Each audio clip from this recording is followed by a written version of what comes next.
जब से तेरे नैना मेरे नैनों से लागे। হ্যালো এভরিওয়ান, আশা করি তোমরা সকলে ভালো আছো। আমি ভালো আছি। প্রথমে ভিডিওর ক্লিপ দেখে বুঝতে পেরে গেছে আমি কতটা এক্সাইটেড, যেহেতু আমার বোন হয়েছে কিছুদিন আগে, তাকেই আছে আমরা বাড়ি আনতে যাচ্ছি। তো প্রথমে মাকে নমস্কার করে জানিয়ে নিলাম যে আমরা যেইভাবে যাচ্ছি সেইভাবে যেন সুস্থভাবে মামি এবং বোনকে বাড়ি নিয়ে আসতে পারি।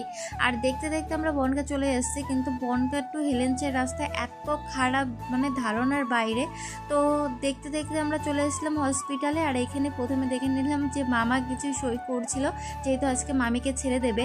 আর আমরা এতটাই এক্সাইটেড ছিলাম, মাসি আর বোন আমরা সোজা চলে গেছিলাম উপরের তলায়, যেখানে মামিকে রাখা হয়েছিল। এখানে এসেই আমি বোনকে কোলে নিয়েছিলাম। আর ওর জন্য একটা ছোট্ট কিউট নাম আমি সাজেস্ট করেছি, সেটা হচ্ছে রাই। আমার কাছে খুবই ভালো লাগে নামটা। দেখতে দেখতে আমরা চলে এসেছি বাড়ির উদ্দেশ্যে। এইখানে আবারও মাকে প্রণাম জানালাম যে আমরা সুস্থভাবে বাড়ির দিকে যাচ্ছি। আর আগে যেহেতু বোন আর মামা বাইকে করে চলে এসেছিলো, তাই দেখি তারা আমাদের জন্য ওয়েট করেছিল বাড়ির সামনে। তো আমরা অনেক কষ্ট করার পর চলে এসেছি এতটা জার্নি করে। এইখানে মামির নাম ছিল। আর এই যে আমাদের শূন্য বনু, আর মামিকে নিয়ে আস্তে আস্তে টুকটাক করে আমরা ঘরের দিকে যাচ্ছিলাম, যেহেতু বৃষ্টি হয়েছে, অনেক স্লিপও ছিল। জিজ্ঞাসা করেছিল রাস্তায় কোনো অসুবিধা হয়েছিল কিনা, কিন্তু রাস্তায় অনেক ঝাঁকি ছিল, তো সেখানে একটু অসুবিধা হয়েছে। আর এখানে দেখো পুচকু বনুকে দেখতে কত লোক জমা হয়েছে, আরও খুব মিষ্টি একটা মেয়ে।